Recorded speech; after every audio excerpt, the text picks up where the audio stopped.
Un moratoire de 12 mois est accordé à tout exploitant d'une salle de fête à titre professionnel déjà en activité pour s'y conformer.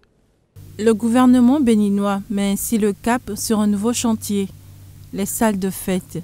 D'ici le 29 novembre 2024, ces espaces à but lucratif régulièrement érigés par les particuliers et mis à la disposition de la population pour tenir tout type d'événements festifs doivent désormais respecter certaines normes.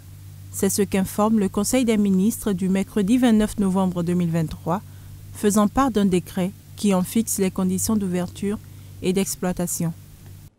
Les salles de fête doivent disposer de parkings dimensionnés en fonction de la capacité d'accueil et remplir les conditions d'hygiène et de salubrité telles que prescrites par les dispositions légales et réglementaires en vigueur sur l'hygiène publique en République du Bénin.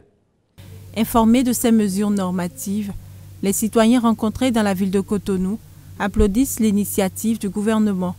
Selon eux, cela favoriserait entre autres la quiétude de la population, vu la pollution sonore générée dans ces salles habituellement prisées en week-end et l'encombrement des voies du fait de l'inexistence de parking adaptés. C'est pour mettre en ordre les choses. On a parlé d'un Bénin révélé, donc il faut que les choses suivent les normes. On voit aujourd'hui que les salles de fête se créent un peu partout et il n'y a même pas de parking, il n'y a rien et ils ne respectent même plus les règles ou bien la pollution. Il y a tout ça qui se crée autour. Cette décision est même salutaire et il faut respecter ça. Je pense que le délai de 12 mois qui est donné est déjà bon. Cette mesure donnera aux voisins de ces salles de fête et la tranquillité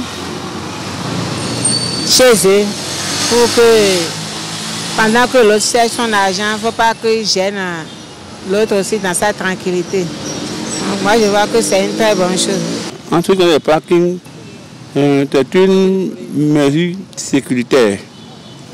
Puisque lorsque vous venez à une manifestation, il faut que vous ayez la garantie de votre moto et de vos véhicules. Soulignons que selon le décret annoncé par le porte-parole du gouvernement, l'ouverture et l'exploitation de ces lieux de réjouissance doivent désormais être précédées d'une autorisation, laquelle doit être affichée à l'entrée des dites salles.